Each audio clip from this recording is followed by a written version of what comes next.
मित्रांनो, एक मुलगी शिकून सरकारी शिक्षिका बनते आणि प्राथमिक शाळेतील शिक्षिका होते. लग्नानंतर मुलगा PCS परीक्षा अधिकारी ऑफिसर झाल्यावर बायकोला सांगतो की तू सरकारी शिक्षिकेच्या नोकरीचा राजीनामा दे आणि घरीच राहा आणि घरी राहून माझी सेवा कर. आपल्याकडे पैशाची कमतरता नाही. मात्र त्या मुलीने हे मान्य केलं नाही आणि दोघांमध्ये तणाव वाढला. पण नंतर ती मुलगी मजबूर होऊन तिच्या सरकारी शिक्षिकाच्या नोकरीचा राजीनामा देते आणि ते घरी राहू लागते. पण नंतर त्यांच्या आयुष्यात तिसरा माणूस शिरतो ज्याने त्यांचे आयुष्य उद्ध्वस्त होते. त्यांचा सगळा पैसा, संपत्ती आणि इतर सर्व काही निघून जातो. ही कथा कौटुंबिक जीवनाशी संबंधित आहे. ऐकल्यानंतर तुम्हालाही अनेक गोष्टी कळतील. पण मित्रांनो, पुढे जाण्यापूर्वी मी तुम्हाला हेच सांगेन की आमच्या चॅनेलला सबस्क्राईब करा आणि व्हिडिओला देखील लाईक करा, जेणेकरून माझे मनोबल देखील वाढेल. मित्रांनो, गोष्ट महाराष्ट्रातील नाशिक जिल्ह्यातली आहे. एक मुलगी, तिचं नाव निशा होतं. आई वडिलांशिवाय तिला एक लहान भाऊही होता. निशा वडील सरकारी शिक्षक आहेत आणि ते आपल्या मुलीलाही उच्च पातळीचे शिक्षण देतात.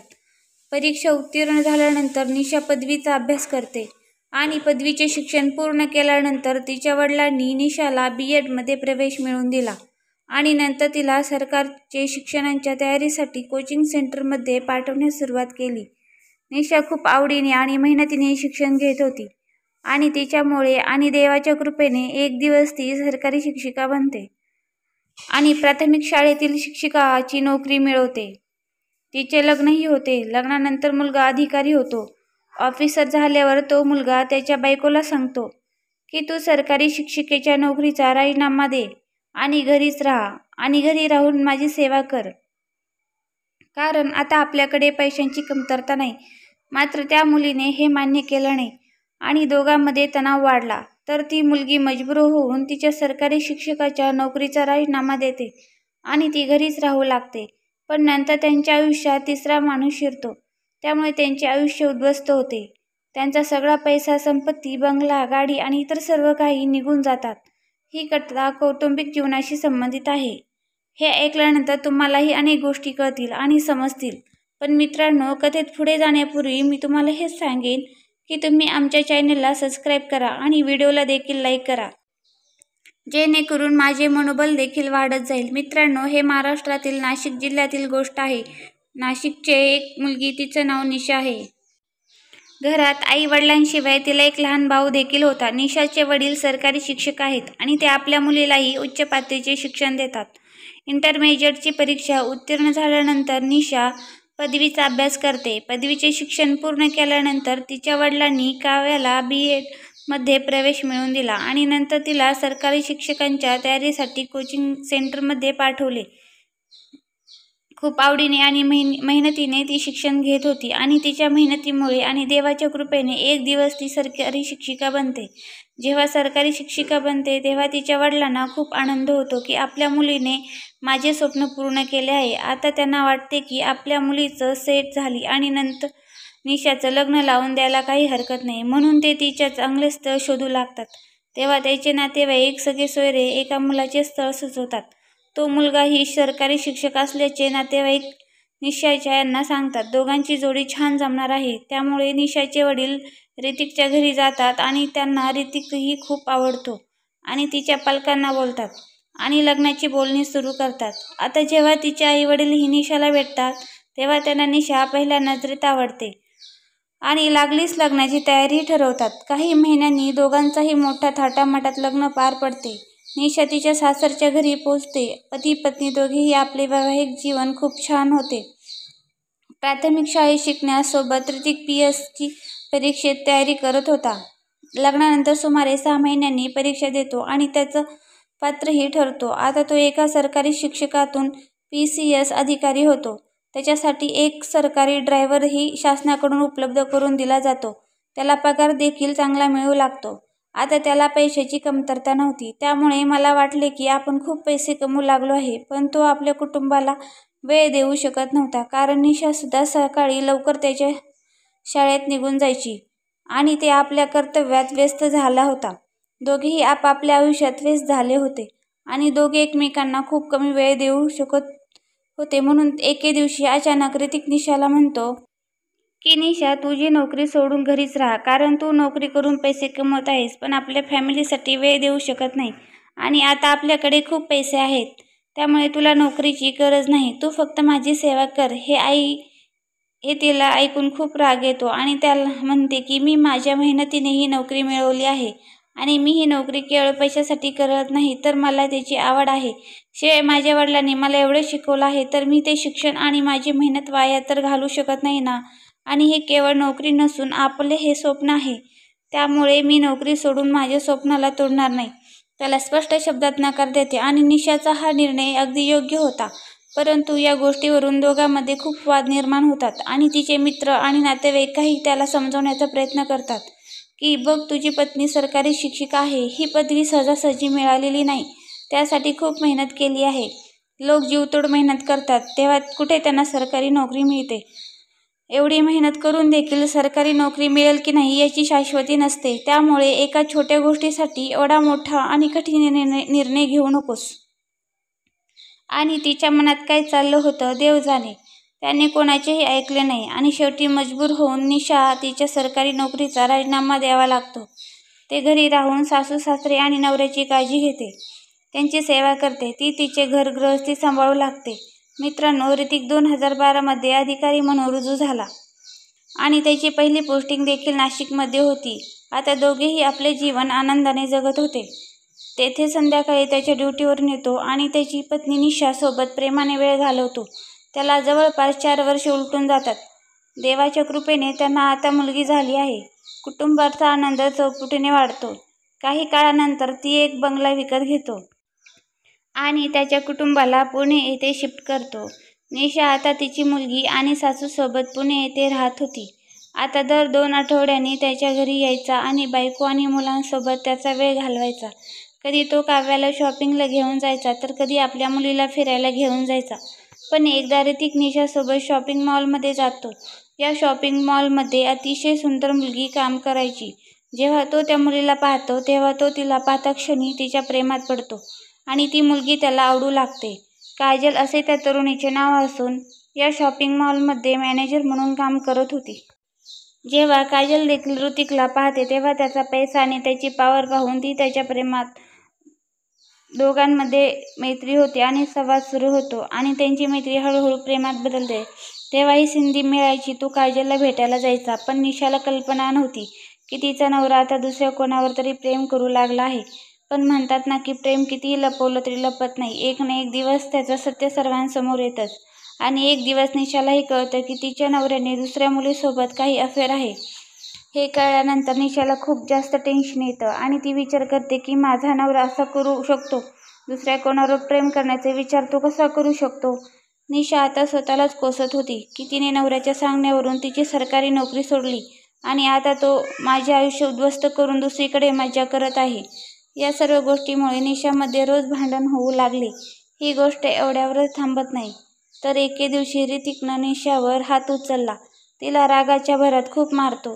त्यामुळे निशा तिच्या मुलीला घेऊन तिच्या आईवडिलांच्या घरी निघून जाते. आणि तिच्या घरी गेल्यावर ती तिच्या आईवडिलांना ऋतिकबद्दलची सगळी वाईट कृत्ये सांगते. या सगळ्या गोष्टी ऐकून काव्याच्या आईवडिलांनाही खूप धक्का बसतो आणि त्यांना त्यांच्या मुलीची काळजी वाटू लागते. ते विचार करू लागतात की मुलगा विशेष अधिकारी आहे, जर त्याच्यावर काही कारवाई करायला गेलो तरी फारशी काही कारवाई होणार नाही, कोणतीही सुनावणी होणार नाही. तिच्याकडे खूप पॉवर आहे, त्यामुळे ते खूप मजबूत होतात. आणि निशा आता तिच्या आईवडिलांसोबत राहू लागते.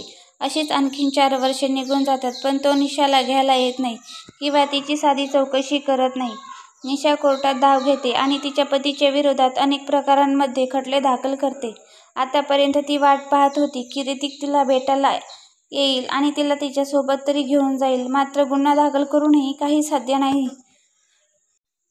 तिचा नवरा वरिष्ठ अधिकारी असल्याने त्याचे केस देखील कोणीही घेऊ इच्छित नव्हते. आणि आता निशीने ही हार स्वीकारली आणि निराश होऊन घरी परत नाही. आपल्या मुलीला आधार देण्यासाठी, तिचा सांभाळ करण्यासाठी तिच्या घरापासून 2 मीटर दूर असलेल्या शाळेत जाऊन इंटरव्ह्यू देते आणि तिला त्या ठिकाणी शिक्षक म्हणून नोकरी मिळते.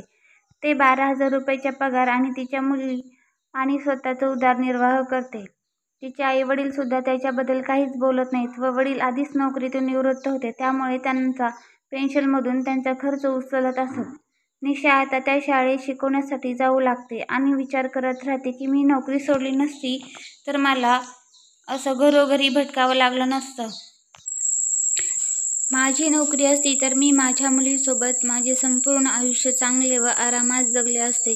पण आता मला विविध प्रकारच्या समस्या आणि अपमानाचा सामना करावा लागत आहे. मित्रांनो, पण निशा हिंमत सोडत नाही आणि मेहनतीने आपले काम करत राहते. मुलींच्या संगोपनात ग्रस्त होते. असे दिवस निघून जातात. मित्रांनो, जानेवारीचा महिना होता. 2024 मध्ये रितेशच्या मित्राचे लग्न होते आणि त्याच्या मित्राच्या लग्नाला उपस्थित राहण्यासाठी त्याच्या अधिकृत कारमध्ये पोहोचला होता. लग्नाला गेल्यावर तो तिथेच जेवतो आणि आपल्या घरी परत जाऊ लागतो. पण त्याचा मित्र म्हणतो, हिवाळ्याचे दिवस सुरू आहेत, रस्त्यावर धुकं पसरलं आहे, इतक्या रात्री उशिरा घरी परतणं जाणं योग्य नाही, तुला हवं असेल तर सकाळी लवकर उठून निघून जा. मित्राला वाटतं की तो काही बोलतोय ते अगदी बरोबर आहे. हा सरकारी अधिकारी असल्यामुळे लग्न समारंभात त्याला खूप आदर मान सन्मान दिला जातो होता. त्याला झोपण्यासाठी पटकन बेड तयार केला जातो. पण ऋतिक म्हणतो की मी आता इथं थांबलो आहे, मी झोपणार नाही, मी खुर्चीवर बसून माझ्या मित्राचं लग्न पाहीन. समोरचं मंडप सजलं होतं. पंडितजी मंत्र म्हणत होते आणि ऋतिकचा मित्र फेऱ्या मारत होता. तेव्हा पंडितजी म्हणाले की तुम्ही दोघांनी पती पत्नींनी 7 जन्म एकमेकांसोबत राहायचं आहे आणि प्रत्येक सुखदुःखात एकमेकांना साथ द्यायची आहे, असं एकमेकांना वचन द्या. त्यानंतर सिंदूरदान केला जातो व आपल्या वधूचे भांगे सिंदूर भरतो. लग्नाचा कार्यक्रम आपल्या रीतिरिवाजानुसार चालू होता. खुर्चीवर बसून संपूर्ण कार्यक्रम स्वतःच्या डोळ्यांनी पाहत होता आणि त्यालाही त्याच्या लग्नाची आठवण येऊ लागते आणि तिचे डोळे ओले झाले होते. काव्याच्या आठवणीत आतून तो रडत होता. तो विचार करू लागला की माझी बायको आता कोणत्या स्थितीत असेल, माझी लहान मुलगी कशी असेल, ते लोक जीवन कसं जगत असतील. मी माझ्या आयुष्यात खूप मोठी चूक केली आहे.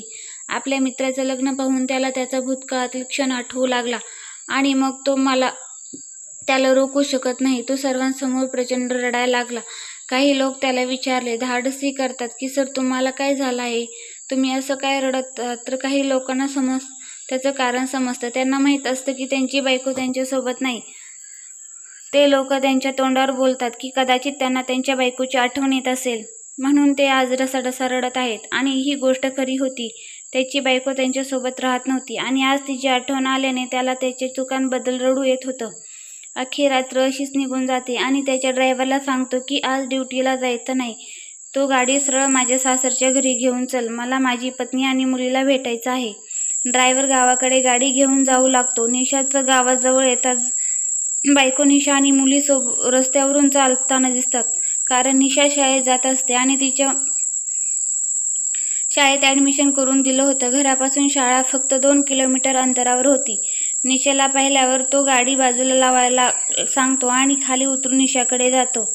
जेव्हा तो आपल्या मुलीला पाहतो तेव्हा त्याच्या डोळ्यात आनंद अश्रू येतात. मुलगी देखील तिच्या वडिलांना ओळखते कारण तिने तिच्या वडिलांना त्यांचा फोटो तिच्या आईच्या मोबाईलमध्ये पाहिला असतो. ती सुमारे 8 वर्षाची होती, त्यामुळे तिला तिच्या वडिलांना लवकर ओळखता आले. पण आपल्या मुलीच्या हाताला स्पर्श करण्याचा प्रयत्न करता त्याची मुलगी तिच्या आईच्या मागे लपते कारण तिला माहिती होतं की तिचे वडील चांगला व्यक्ती नाहीये.